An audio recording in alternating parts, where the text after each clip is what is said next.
the HomeTech Podcast for Friday, August 5th. From Sarasota, Florida, I'm Seth Johnson. From Powell, Ohio, I'm TJ Huddleston. And from Pickering, Ontario, I'm Gavin Campbell. And welcome to the HomeTech Podcast, a podcast all about all aspects of home technology, home automation, mustard donuts. Evidently, that's disgusting, TJ. I don't know who found that, but... somebody in my family. Because they know they don't like mustard. I would give it a shot, but it's only going to be in New York City, so it's not going to be me.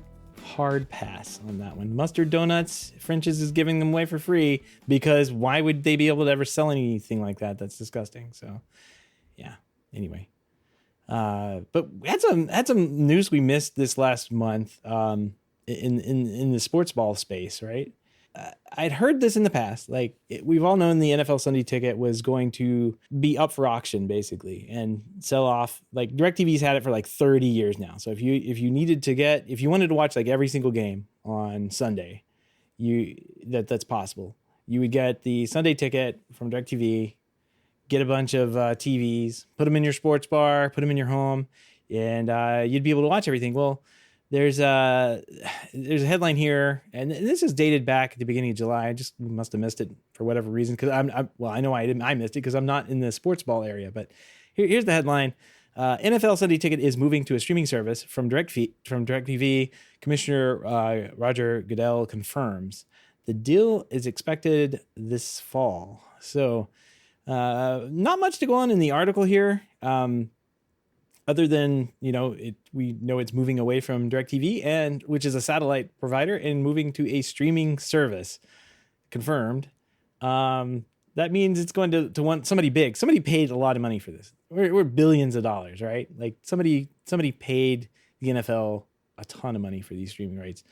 And all I can think of is how badly this is going to go. If for every sports bar out there that has more than one TV that these streaming services are designed for, this is going to be just a hot mess. And I'm here for it, man. This is what integrators are for. Integrators, if you guys got to get ready. We don't know what is actually. Someone in the hub says they have sources and says it's Apple. So. And I'd like to think that this isn't like one of those super confidential things, like industry insiders know that it's Apple. But can you guys imagine Apple TV having any kind of API whatsoever where somebody could manage, 30, 40 TVs in a sports bar from a Crestron touch panel? I just don't see it. It's not happening. Not happening. Yeah, I think there's been some rumors that it's been Apple for quite a while now. When this news article came out a month ago, I think it's the first confirmed time that somebody actually said, "Hey, it's going to come out to streaming services."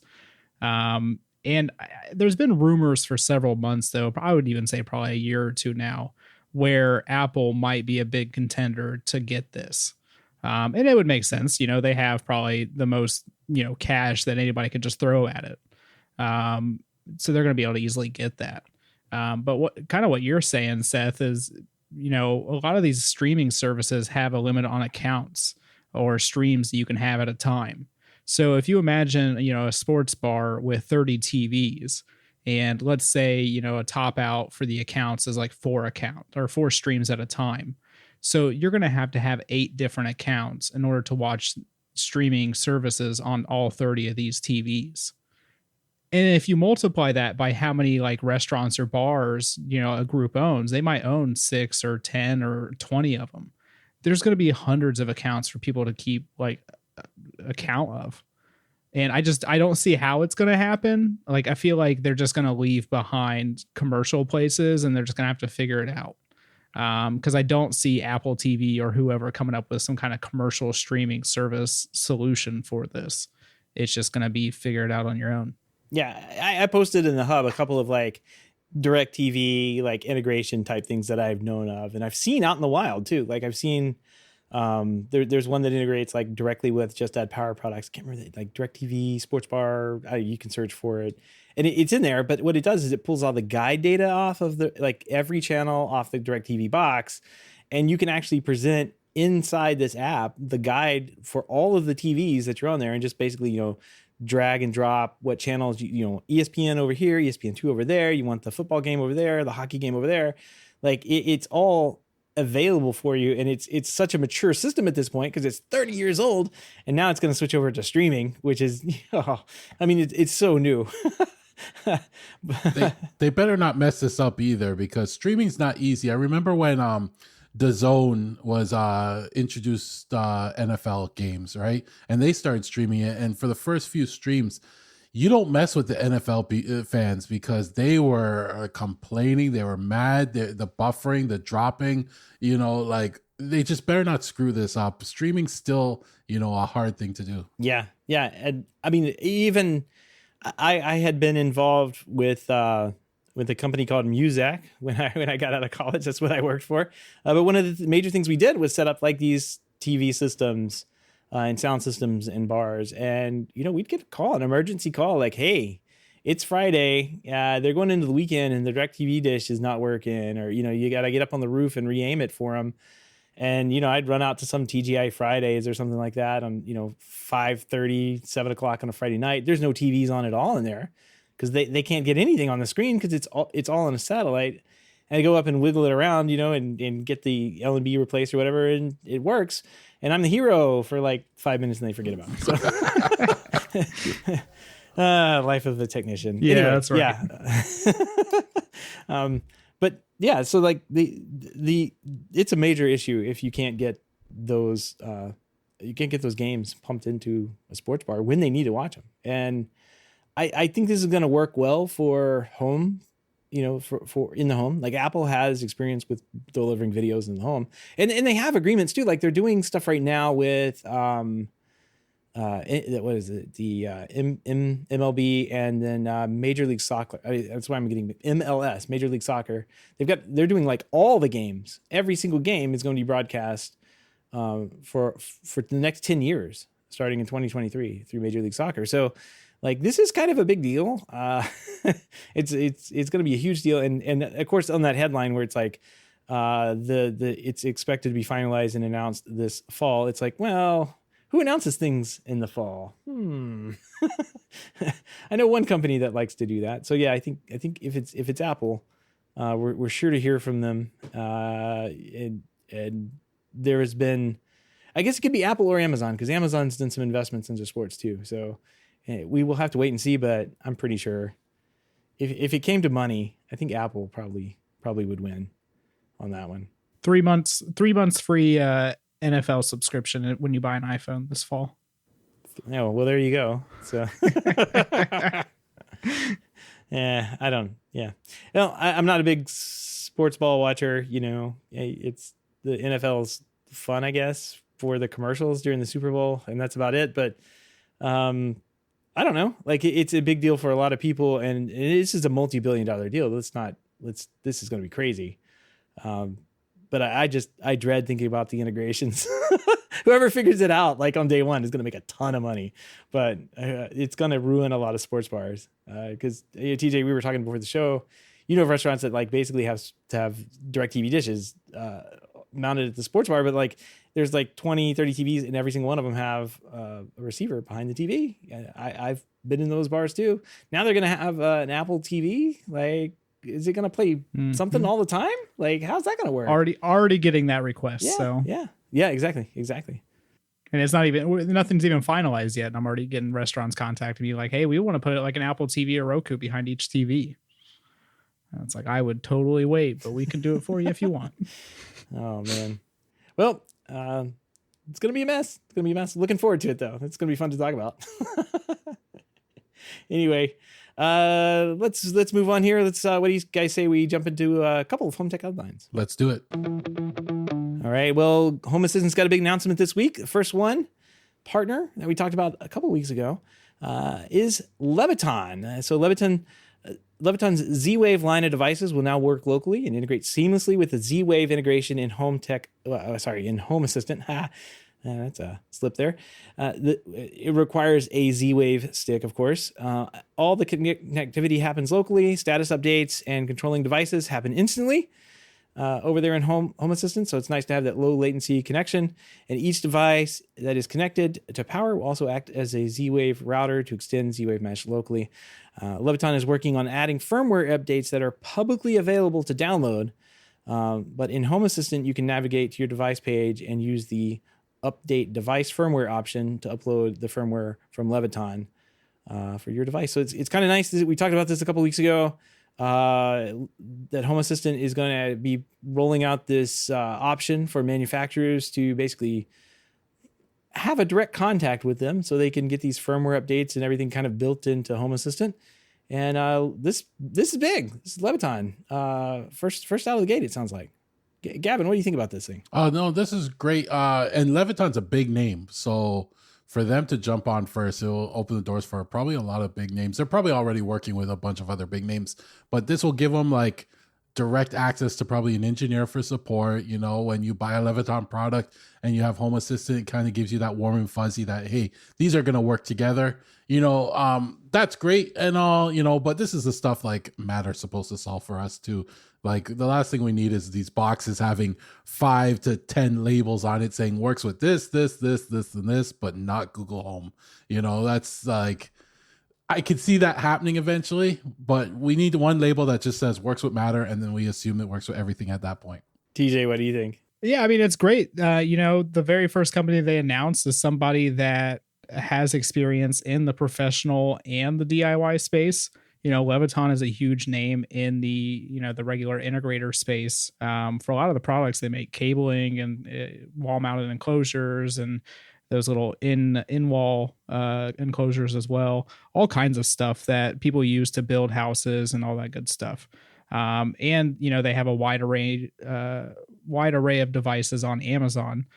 So you can easily find them if you look up Z-Wave devices. So I think this is a great start to the partnership and the program that they have here.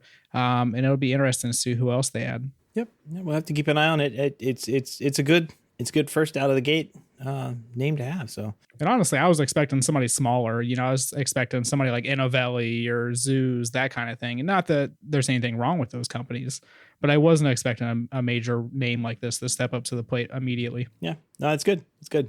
Leviton knows who's installing their gear, and it's just an engineering. I mean, they have to have somebody there anyway. It's just it's somebody that you have an email for if something goes wrong. The Home Assistant crew can just reach out and say, "Hey, this firmware doesn't work.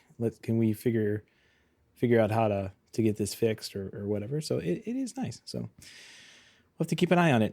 Let's move on here. Wemo. Some news from Wemo this week. They announced an updated version of their in-wall dimmer switch this week. It's the new Wemo Smart Dimmer with thread. Cost a total of $60. It's a wired smart switch that lets you dim and turn lights on and off remotely. Works exclusively with Apple's HomeKit over Thread or Bluetooth, and it's available now from Belkin's web store and coming soon to Amazon, of course. Despite using Thread, the main wireless protocol for Matter, and having publicly announced it would launch Matter-ready products this summer, Wemo says the smart dimmer won't be upgraded to support the upcoming smart home standard. So I guess they're saying it doesn't matter. It doesn't matter. HomeKit Focus is a new recent trend for the company whose last two products, the Wemo Stage Scene Controller, the Smart Plug, and a video doorbell, only work with Apple's smart home platform. This means that the new switch will use Apple's Home app exclusively and not the Wemo app, and will work with Siri over there for voice control. Gavin? Why are you looking at me like that? This is definitely your device, Gavin. No, yeah. I always say don't buy devices based on hope or promises, because you just never know. A lot we've seen over the years, we get a lot of promises and they never come through. You know, some companies offering saying they're coming with HomeKit support, and like 5 years later they're still saying they're coming with HomeKit support. I'm not going to call out any names, but it's happened a number of times.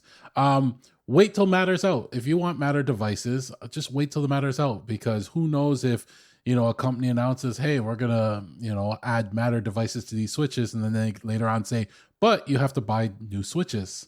You know, like, just wait till Matter's out before you start making your Matter decisions and get the device that actually has Matter support on it. That's true. It's very true.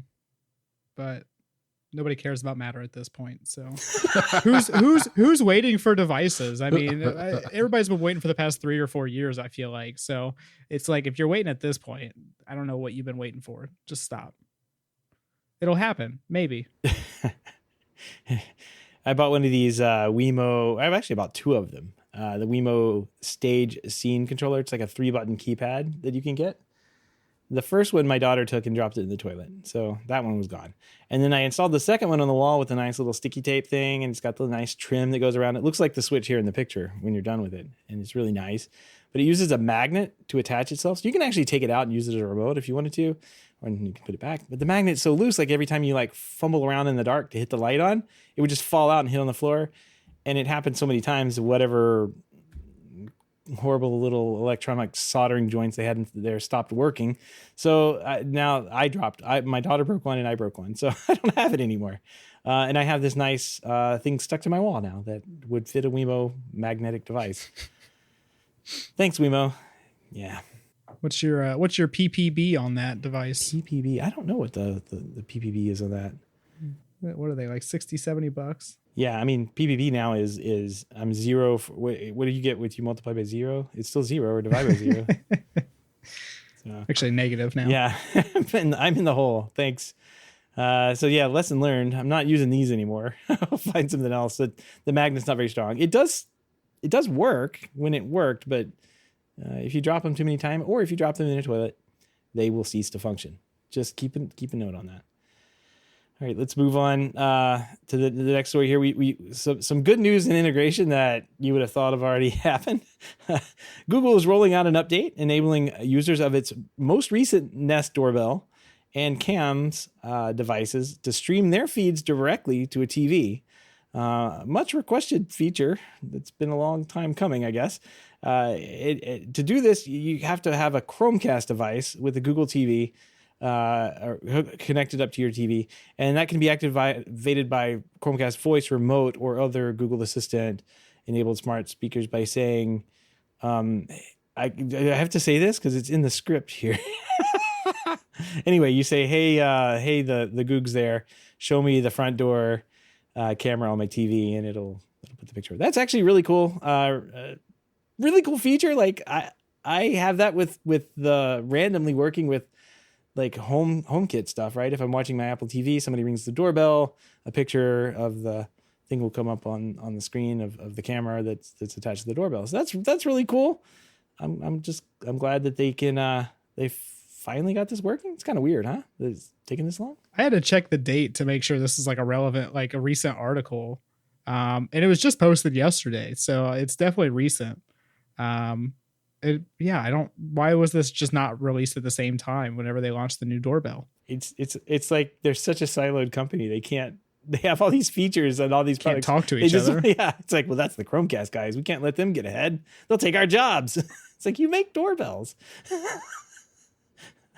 I don't get it. I really don't get it. When these companies get so big that they can't work on the home specific home technology that kind of goes in and makes all this stuff work. It just blows my mind. They can't do that. So well, and it totally makes sense how like giant companies like TP-Link have like 5 different smart home brands. It's like everybody's just doing their own little thing, and they're like, "Oh wait, that's what you're doing? Huh? Similar to what we're doing. That's weird." Well, Matter will save us all, like you said, right? Is that what you said? I did not say that. Not me. All right. So let's get this over with. I'm gonna rip off the Band-Aid here. Canada. Yes. I guess Bell is saying that will introduce internet speeds of 8 gigabits per second starting in September. The company says the symmetrical download and upload speeds will be the fastest in North America, along with major providers. The new speeds will be first available in parts of Toronto, where download speeds will be 5 times faster than cable technology, and upload speeds will be 250 times faster. This is ridiculous, Gavin. I just it is. I can't. And at least it's Bell. You know, it's going to work. It's not like Rogers. It's not going to go down, right? Hey. Yeah, that's true. You know what? You know what's actually from the Rogers outage a few weeks. One of the good things that has happened is it's really kind of stepped up the competition, because when Rogers went down, Bell was quick to jump all over and say, "Hey, we're still working," right? And since then, I've noticed like in my neighborhood, they're running all the new Bell lines. They've been working on it for the last month or so. And I'm going to be getting Bell anytime soon. And there's a lot of people in the neighborhood just waiting to switch over because they give you right now, Bell will give you a gig down and a gig up symmetrical. And that's all I want. I want the upload. With Rogers right now, I'm getting in my area a gig down, but they only give me 30 up for some reason. Right. So that's why you see them say 250 times faster is because on Rogers, our upload speeds are really bad. But Bell, like 8 gigabits, I don't know what I would do at 8 gigabits. I'd have to buy some new hardware to support that 8 gigabits, first of all. But it would be nice to have. I don't need 8 gigabits. I just want like a symmetrical 1 gigabit and I'm happy. Well, the good news is you have plenty of room in your rack to put a bunch of 10 gig equipment. So I don't see why not, Gavin. You know, ever since I've met you guys and I've joined the show and been in the, you guys have spent thousands of my dollars. That's only a couple of American dollars, but thousands of my Canadian dollars on new equipment, new stuff. Oh, I just wait till we get into the rack segment. Isn't that what friends are for? Yeah. We just want you to have nice things, Gavin. You were just going to throw it all in a closet before and just close the door. And we were like, no, bring it out. My wife has told me to find new friends. Well, just take comfort in knowing that our internet speeds are horrible here. And I think oh my gosh. I think our FCC just came out and said, maybe internet speeds, we'll only let these companies call high speed internet if it's 200 megabits down, not gigabits, megabits, 200 megabits down and maybe it was like 5 up or something. Yeah, I don't understand why nobody cares about the upload. Like, I get that like a lot of people don't use it and everything, but we should have like 50 to 100. Come on, why has it got to be 5? Even our cell phone speeds are getting so good now that they're now introducing what do you call it, like wireless internet to the home, I guess you could say, where and that's even faster than the Rogers one I'm getting over the wired now, right? Like it's getting so good now. I'm looking forward to even seeing that come in because then you don't have to wait on wires coming to your home and it's just a device you put in your window and you now get gigabit down to the home. Well, what's nice too is like I have the T-Mobile one that I use for my work stuff. And it's $50 a month and you basically get whatever speeds they can get you at the time. But every time I've done a speed test, it's been like 200 to 600 megabits per second, which is crazy for $50 and just like available when you plug it in. Yeah, see, you guys are only paying $50 for your crappy speed. Like I'm paying like $120 for my good speeds, right? Like, yeah, no, $50 is an outlier because my Spectrum is like $90 a month for like 200 or 300 megabits per second. Okay. I don't feel so bad now because that's like 150 or something Canadian dollars. Like you're getting ripped off. The T-Mobile one is the cheapest one by far for like how good it is. And I think like Verizon has one too, but it's probably super expensive because it's Verizon. Well, we can run a Bell line from up here. You'll have plenty of bandwidth. Yeah. And then we'll just share you. Yeah, we got 8 gigabits now. So I'm going to split that off and give you a little chunk. You can jump on my network. We'll just run it right through the lake. There we go. No fun. We don't have fun things. We don't have nice things here. You have the nice rack up there, the nice internet, and we'll just be stuck with the 200 down and 5 up. It's just so ridiculous that it's not even what they're talking about. I was hoping that we would see like those 5G, like the new 5G stuff everybody was all freaking out about. I was hoping we start seeing those like pop up, but I haven't really seen anything happen with that. The cell towers, you mean? Like I've seen the cell towers. And my cell phone has it from time to time. They're everywhere here now. Yeah, they're still planting them, but I haven't seen it roll. Like there's not a major push to roll it out to residential. Like, or I'm not seeing that. So, like if you listen to the CDA podcast 2 years ago, this was like the thing that was going to happen, and we were just going to have to change the way we wire homes and yada yada yada. Like, but it hasn't happened. Like, and it doesn't. It's all quiet. Like I haven't heard or seen anything other than like them setting up the towers. Every couple blocks they're putting up a little light pole tower thing in a couple of neighborhoods. So if that's the density they're going to have to go for on this thing, I don't know. It's going to take them a long time before they get to like a critical mass on towers and what they can do for residential homes in an area like mine where it's like it's home. We're not very dense here, I guess is what I'm saying. Like it's the homes are very well, they're not, it's decent sized lots, like everything's spread out and it's just like urban sprawl.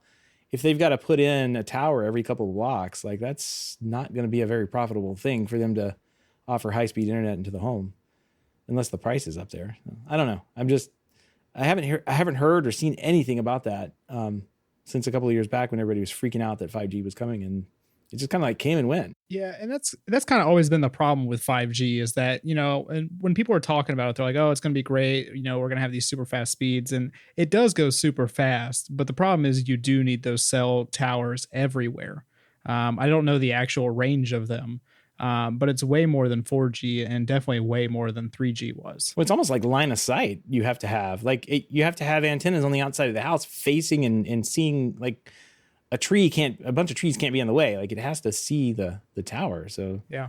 Is it some challenges to getting this rolled out? Yeah, and it's not available for everybody just yet. Like in my area, I can get it where I live. But if I go 2 or 3 miles down the road, it's not available for a couple of my clients in that direction.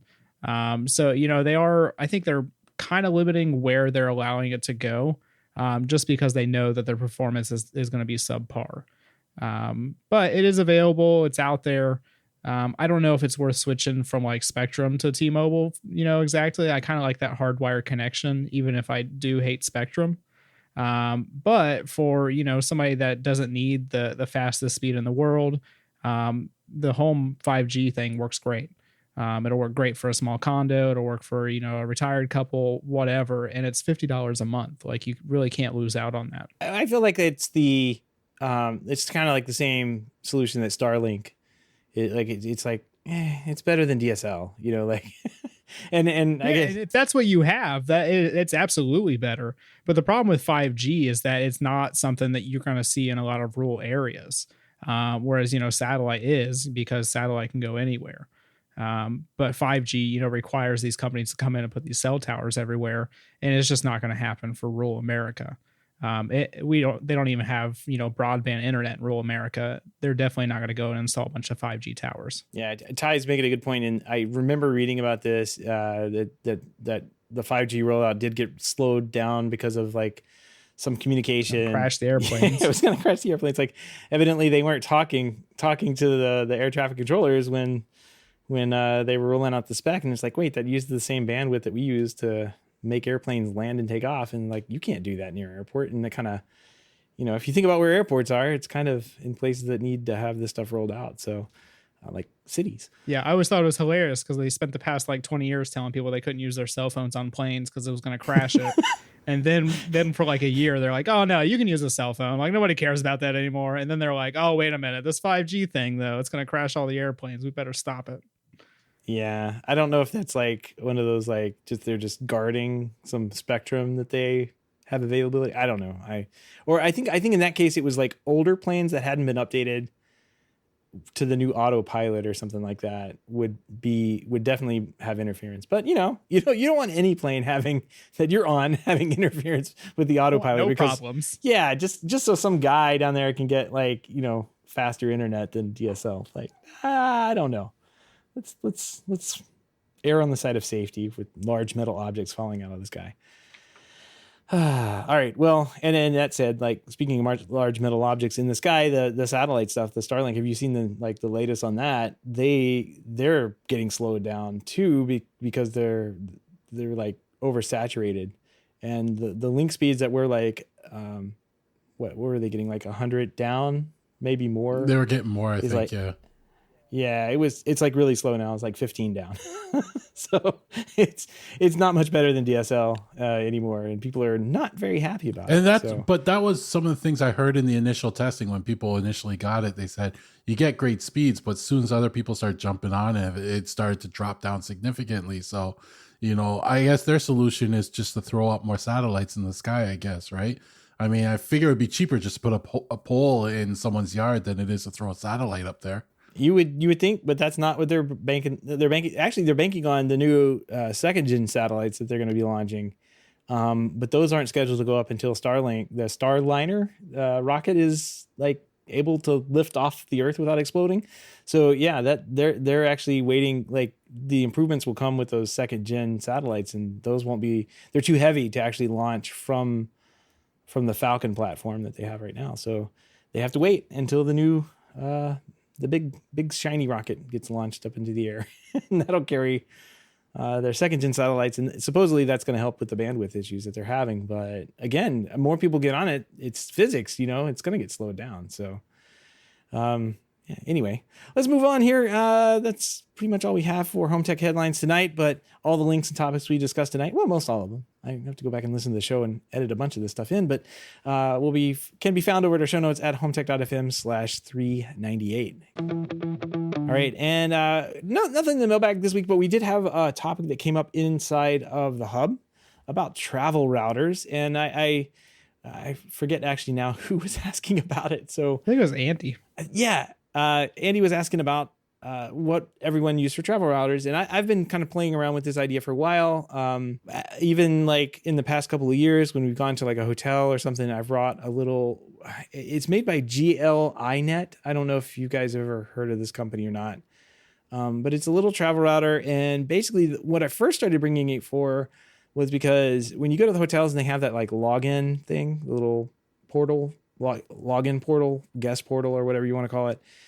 You set up your phone on it, and then you have to go set up your Wi-Fi. So now the iPad comes out, you got to set that up. And if you bring an Apple TV or whatever along with you, you really can't get that to work with it most of the time. So when I started bringing the Apple TV with us, I was like, well, I'll look into these travel routers. You get the travel router to log onto the Wi-Fi, and it sits on the Wi-Fi for the entire time you're there.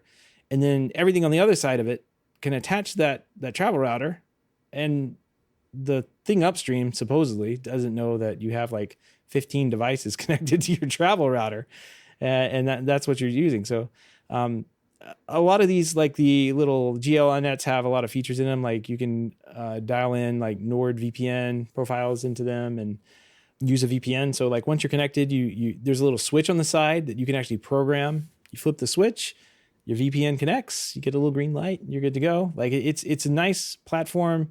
It runs off the old WRT software, the router software, if you guys remember that one too. And you can actually get into like the back end of that and make even more changes if you wanted to. But for under, I don't know, it's like not a very expensive router. I want to say it was under $100, probably under $50, because it's like a little 2-port router with 2.4 gigahertz and 5 gigahertz and a couple of ports on it. It's a really cost-effective way of getting online and just doing the basics. And it's very easy most of the time to set up. And I only had a couple of issues with it while I was traveling in Europe. And it was all caused by me because I had forgotten that on my phone I had left the VPN on. And every time I tried to connect to a device locally, it would just freak out and not work, and I couldn't figure out why, and I ended up resetting the router, which deleted all the profiles and settings out of it, and I kind of had to start over. And at that point I was like, well, now I can't watch the US side services over my router. I'll just use my phone. So anyway, long story to go to, like this is what I was using, but now I found actually a new platform that I'm kind of moving to. I'm doing some investigating on it now, but it's actually, have you guys seen Firewalla? Yeah, I've heard of Firewall. I haven't actually had my hands on one though. It's got that nice gold strip across it. Yeah. So there's a bunch of different ones of these, and they start off at like the Firewalla Red, which is but that thing only has like 100 megabits bandwidth, and so don't bother with that one. Like if you have any modern connectivity, you're gonna get stuck with the purple and gold, which are the two higher end routers.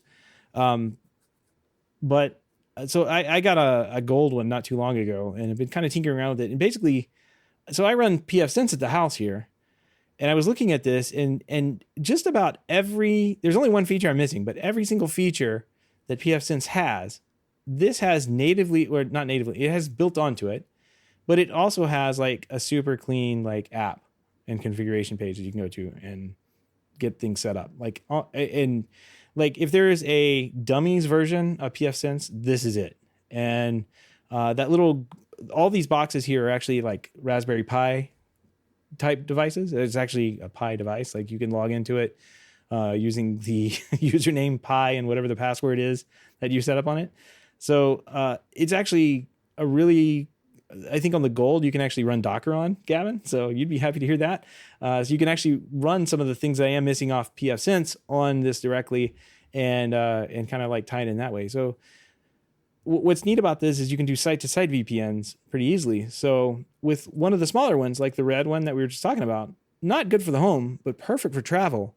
I could bring that out on the road, throw it in, maybe the blue, because the blue one actually has sometimes you need a hardwire link out of it. So say the blue, get that one, throw that one in the bag. And then when you get out to the hotel or wherever, Airbnb, you plug that one in, get all your devices onto that. And then you can turn on the site-to-site VPN and all your stuff basically lives back at home. So I can't stress how much easier the interface to this is versus pfSense. Like pfSense is like God level router, right? But it's very unwieldy as how once you understand it, it makes a lot of sense, but you really have to be in the network space to really understand it. This thing is by like plug and play pfSense, and that's the best way I can describe it. It's got almost feature matched exactly what pfSense has, including like Unbound, which is like a DNX proxy. It's got a couple of other things that I've been like turning on. I think Pi-hole is directly built into it. It has like an ad block built into it. So it's in it. All this is like toggle switch, easy to install, flip on. As soon as you plug it in, and you'll start getting alerts. I saw that how much two of my LG TVs were uploading data to the basically tracker websites, and I'm like, block and block. You LG TVs, you're never getting online again. So the LG TVs have no way of actually getting online, even though they're plugged into internet. So yeah, I can't recommend this router more right now because it seems to be really cool. Mileage may vary. We'll see how reliable it is and how well it works, when weird things happen. But so far, out of the box with the app and everything, super easy to set up and get deployed. And you have like a really strong like router and platform to work on. I'm kind of excited about the Docker thing. Gavin, thanks. Got because there's a lot that you can do with, like, you can actually run Home Assistant on your router. You could actually run the what's the HomeKit one? Homebridge. Hoops. Yep.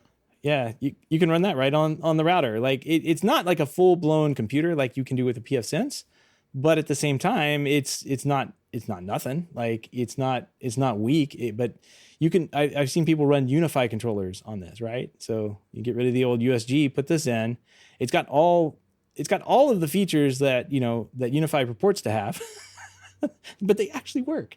Like all the traffic monitoring and all that stuff is in here, and I can tell you by opening my app how many like gigabytes of data I've used since I plugged this thing in. Like it's in there, it works, it looks good, and it's consumer level easy to use. So very happy with it so far. I'm going to be exploring this company a little bit more in the future and seeing and maybe grabbing another box for the travel router side of things. A lot more expensive to go this route than it is to go with like the little under $100 version. But having this at home, it's got WireGuard built right into it. And the WireGuard install was stupid easy. Like turn on WireGuard. Here's steps 1, 2, and 3, and 4, what you need to do. You just go down the page, click, click, click, click. It jumps over, here's where you install the app. Here's the setting you need to make to flip this on, and type in a user name or whatever, a client name, and then hit this button, and it copies the profile right over to the app. Stupid easy. Like it was a million times easier than what I've been doing with pfSense, and giving me roughly the same experience at the end of the day. So pretty happy with this so far. And site-to-site VPN, that's important. Like when you're on the road and you want to plug this in, that's a great feature to have, just because you can, access all your content from, your home that you're used to. Like if you're traveling in another country, that's great to have. But also security, right? Just having that VPN is great for security. Now, Bruno did bring up a good point. And I actually, when I traveled to Boston in my hotels, they were like this too. they didn't have RJ45 ports. They had it was just Wi-Fi. So I had to connect to it. So would you be able to use this on something in a situation like that, where you connect to their Wi-Fi and then you can reshare that out and then do the VPN over it? That's what I've got to look into. You can do that with the GLI nets. And that's what I like about them, because you can you can connect with their little boxes. You can connect on one, like I usually connect on the 2.4 gigahertz band.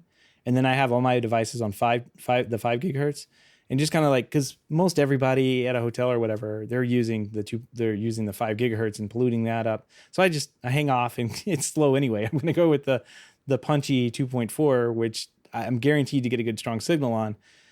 But at the same time, that GLI net, I have the option of plugging it in and getting that. If this doesn't do that, I'm not sure. I've got to dig into it and figure out if I can do. Actually, it looks like the purple box will do that. It says that the feature's called Wi-Fi WISP, and I believe it says yes here in the feature list.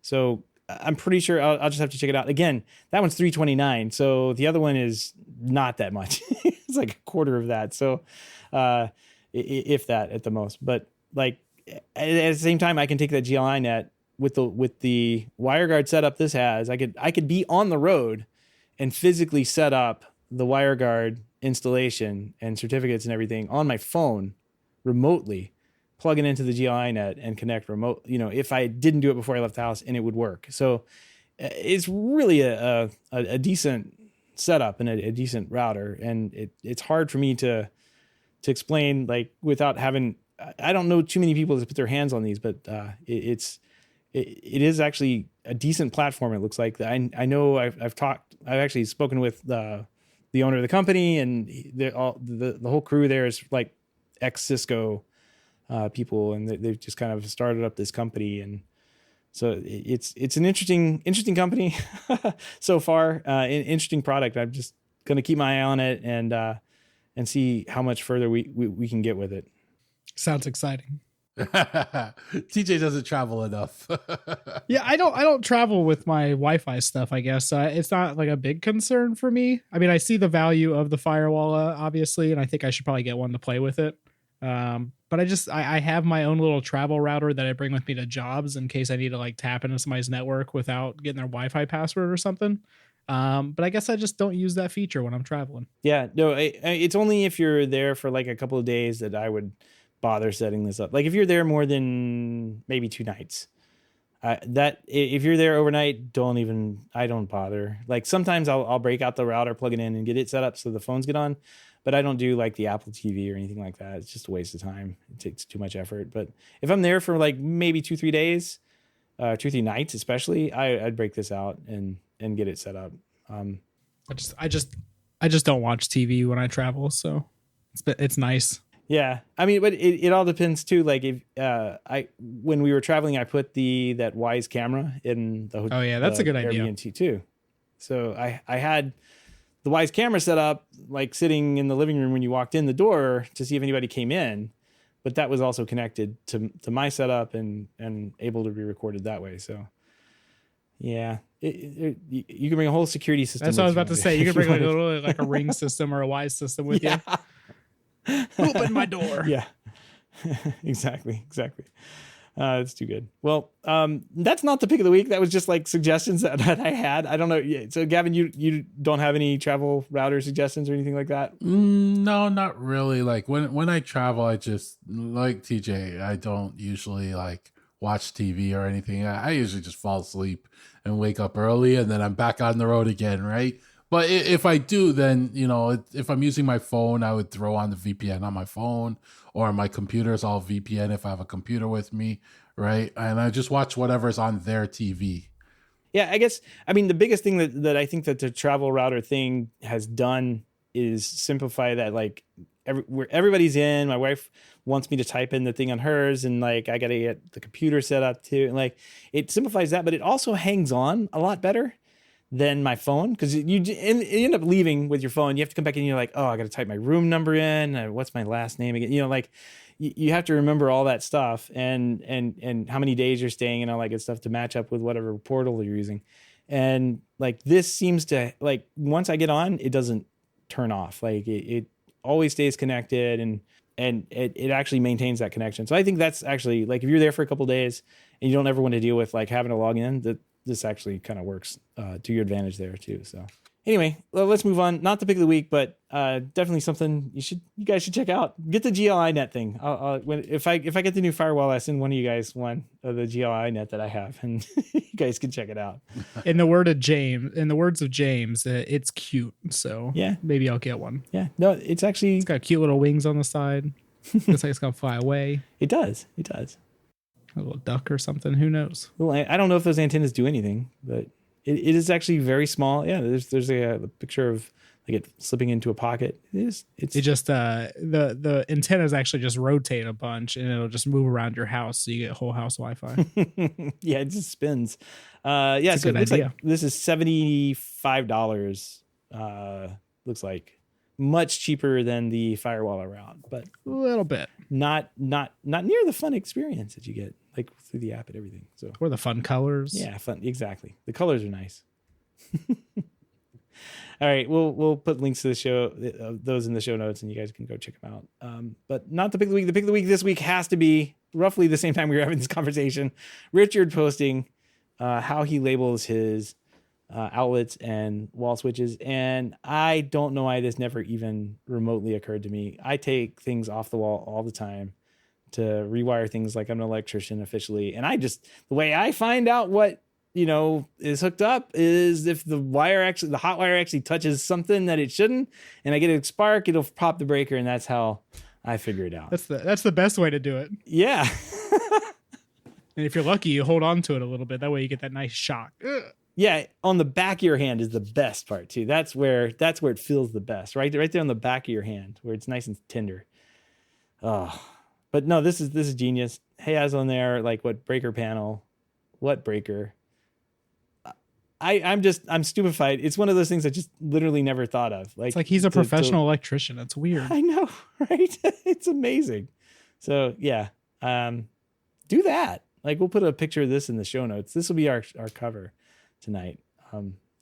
Gavin, we were talking about your rack earlier, and this is one of those things I was like, why don't you take the wires and plug them into the patch port and then bring them back out, and then you just have this nice clean look to the front of your rack, and you're like, I never thought of that. I'm like, oh, it's just one of those things like I do all the time, and I'm like, well, yeah, that's what I would have done, but if you've never done it before, who would know? Yeah, my first rack. But before we get into the rack talk, this was great. I've heard of electricians, they either write it on the inside of the plate, the face plate. I've heard them do it that way, or they just scribble it on. Richard's, of course, is a lot nicer. In my house, when I first moved in, the first thing I did, I actually drew out a map of all my circuits in the house, and I drew like what they controlled in every room they were in and everything like that. And I have that right by my panel. So when I need to know, how to turn off this, what breaker it's on, I just look at that map. It tells me, I flip that breaker and I'm good. So I have a similar setup like this. And I recommend this for everybody. Label your breakers like properly, because when you go in there and you just see first floor, it's like, what on the first floor? The first floor lights, the first floor outlets, like what on the first floor? The best thing to do is create a map of your house of all the switches, lights, outlets, and just label them all. And that it will make your life so much easier, especially when you start doing smart switches, like trying to find where that breaker is for that switch. Sometimes you turn off things you really don't want to turn off, and I've been there. Yeah, it's pretty annoying when I go to like a client's house and I'm like, oh, well, I need to turn this outlet off so I can add a new one or change it out or something. I'm like, do you know which one it is? No, I've never found it before. And you're just sitting there flipping off random breakers and, hey, is that off? No. Okay, hold on. Check this one. Oh, just turned your fridge off. Sorry about that. The breaker that controls whichever outlet you're trying to find is always that last breaker in the thing that you never switched off. Like that, I'll go through like 8 of them, and the 9th one is that one, it drives me nuts. Yeah, I always turn off like all this is what we were talking about last week, and I was like complaining about the microwave oven not having the time on it because I'm always flipping the switch on that thing trying to find the right breaker. The other breakers. Yeah, it's always that one, and who would know? Like, it's one breaker for the microwave, right? Because that's typically how it gets its own dedicated 20. you flip it off, and like what turned off in the house, I don't know. And you turn it back on, you hear beep, and you're like, oh, it was that thing. Yeah. What a pain. What a pain. Anyway, yeah, this is a great idea. I'm gonna start doing this in the future. Easier said than done. See. Yeah, it's easier said than done. Exactly. I have the label maker. The label maker's out in the garage, though. Oh well. Yeah, it's out in the car and it's hot. Yeah, that's exactly what will happen. But I like it. This is really nice. He's got a nice Oro going in. It looks like, right? That's Oro. Yeah, I think it's Oro. Little touchscreen. Yeah. So very nice. Very good idea. I got to step up my game and start doing this too one of these days. So anyway, let's move on here. If you have any feedback, questions, comments, picks of the week, or great ideas for a show, give us a shout. Our email address is feedback@HomeTech.fm, or you can visit HomeTech.fm/feedback and fill out the online form. All right, Gavin, we've been teasing this all show, and we talked about it quite a bit before the show. So, but our project updates, Gavin's got the biggest update I think so far. The rack is up. The rack is in, and it's beautiful, man. It's a work in progress, and I have to admit I spent way too much money. I overspent. You're not done. Yeah.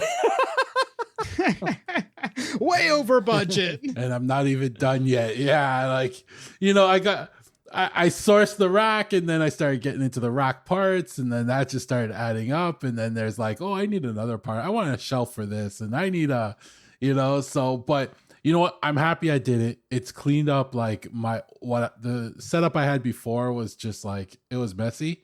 This rack actually looks a lot cleaner. It's a 32U, and it's much taller than I was expecting, right? Much taller, but I really like having all that space. And, I put my server on a slide out drawer, so I can slide it out, easily service it, get in there. I like having a slide out keyboard. All those little things just make, when you have to work on something down there, so much nicer.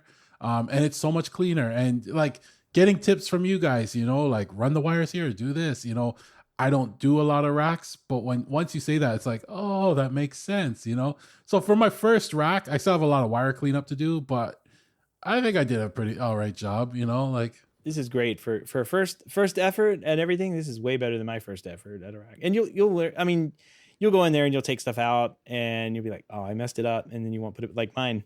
Like it was nice when I first started, but this it's garbage now. And I'm like the other day, I'm like, I need to just start over. Yeah. You need to pull everything out and start over.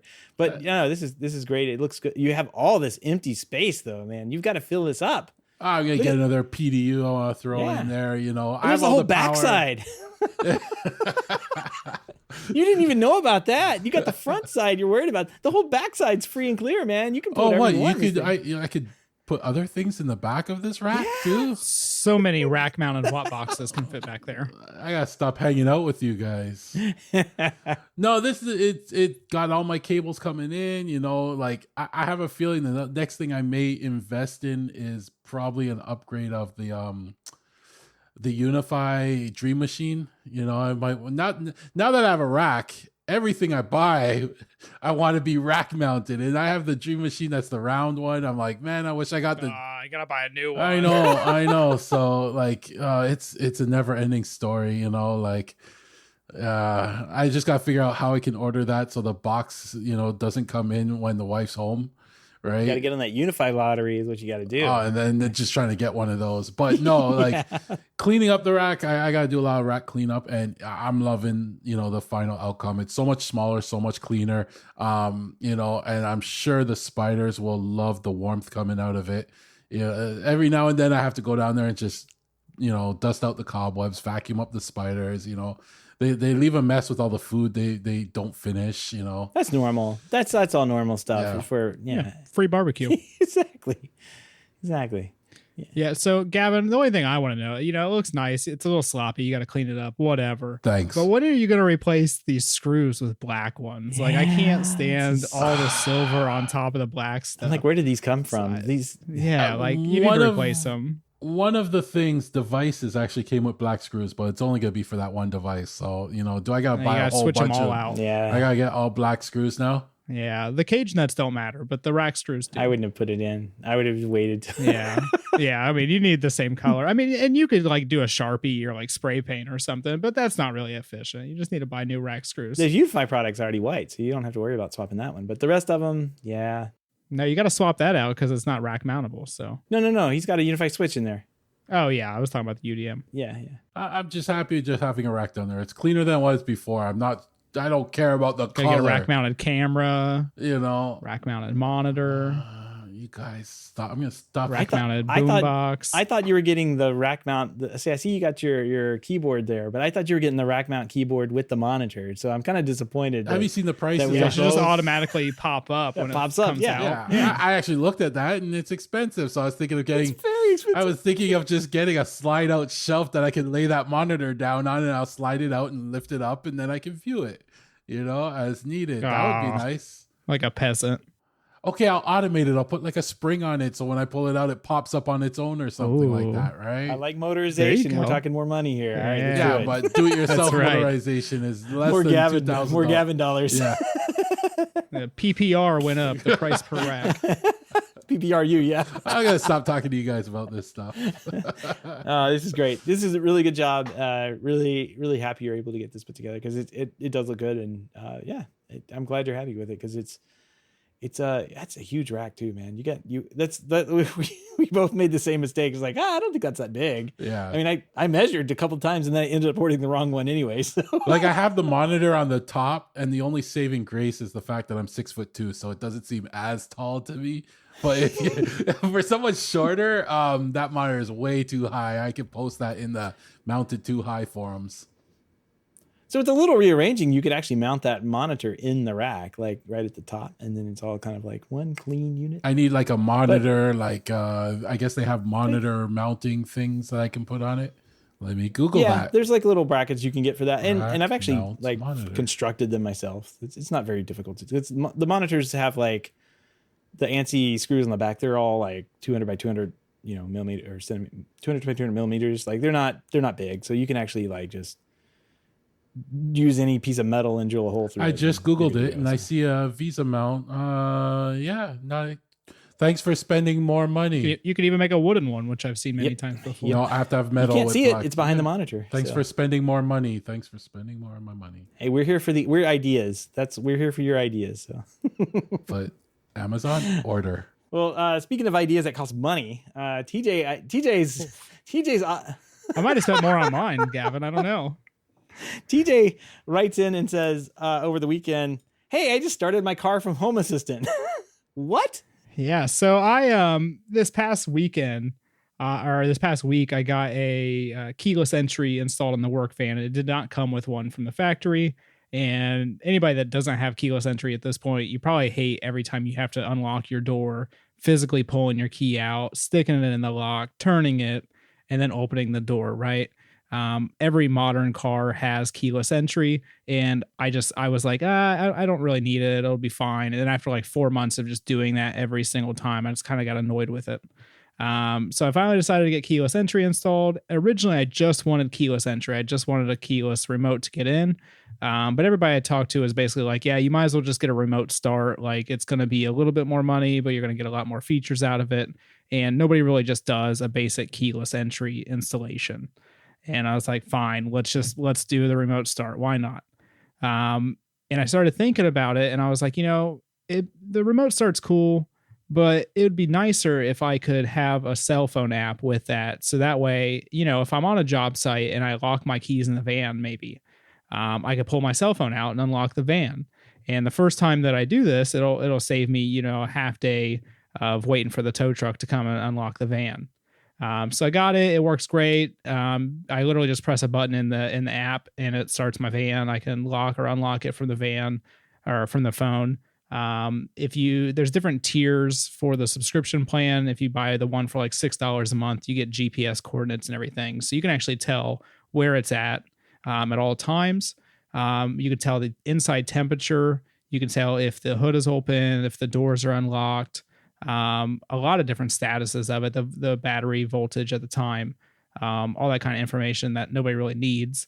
But I decided, this weekend I was like, it'd be really cool if I could tie this into my home automation platform. So that way I could, lock the van every night at 9 p.m. Let's say one night I forget that the van's unlocked. It'll just lock itself and that'll be great. And right now I use SmartThings. SmartThings didn't have anything, but somebody made a driver using an API that they found from Drone Mobile. And it does everything it says it does. You can do pretty much everything the app has, you can get in Home Assistant.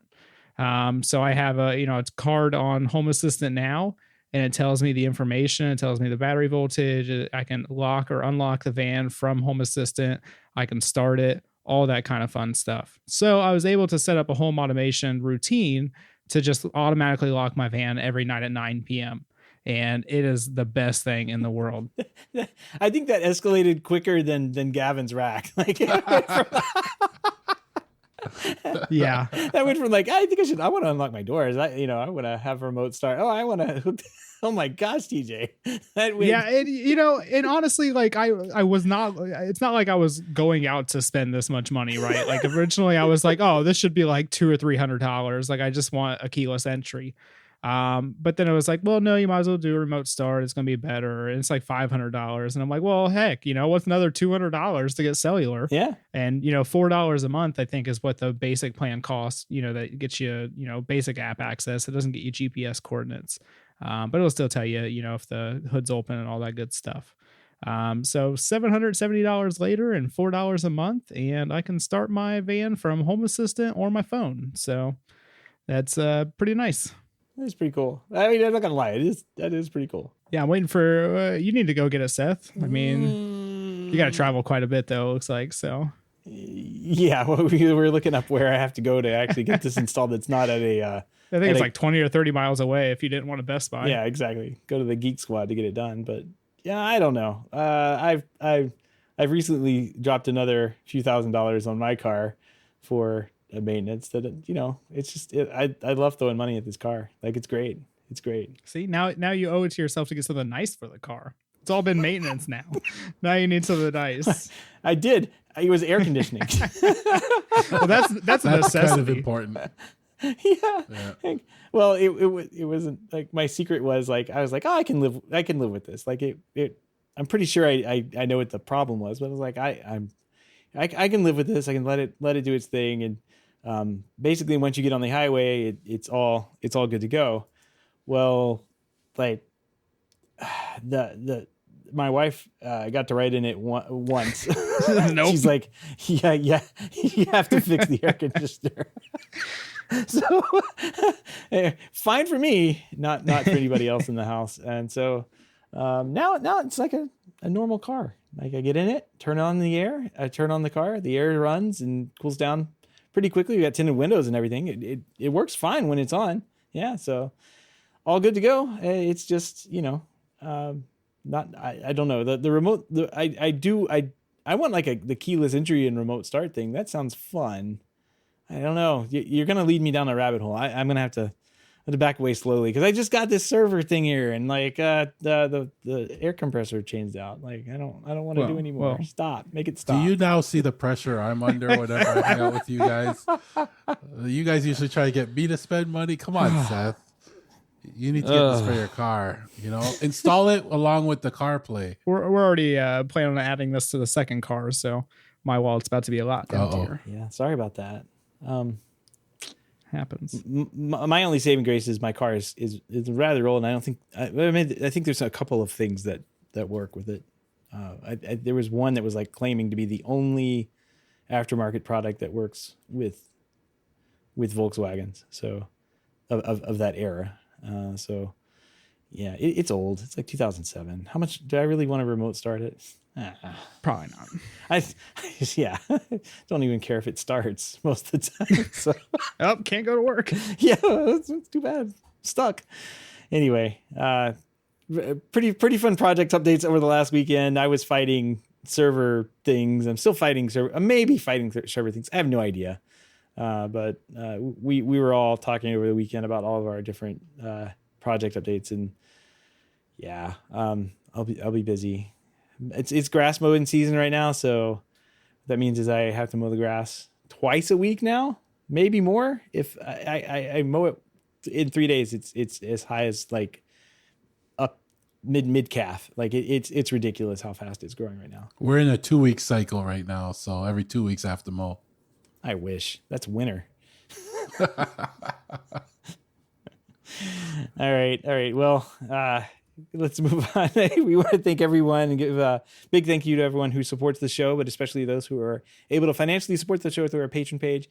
If you don't know about our Patreon page, head on to HomeTech.fm/support to learn how you can support HomeTech for as little as $1 a month. Any pledge over $5 gets you a big shout out on the show. And I think we had one this last week. Thank you, Michael Moore, for updating to $5. Ooh. Yeah, really appreciate that. Yay. Yeah, I'll edit some. Yeah, you probably can't hear my claps that well, so it's there. I promise. Some cheering and stuff. Yeah, exactly. I'll find something to go in. But every pledge, no matter the value, gets you a invite to our private Slack chat, The Hub, where you and other supporters of the show can gather every day to talk about tons of stuff and fire hazards. Evidently, thanks, TJ. You were posting some gems right there. Wow, that was awful. Yeah. But there's been a lot of great conversations that have been going back and forth recently. I got Wabox and Eero though, so they're good to go. Oh man, that's a lot. Those are crazy pictures there. Anyway, moving on.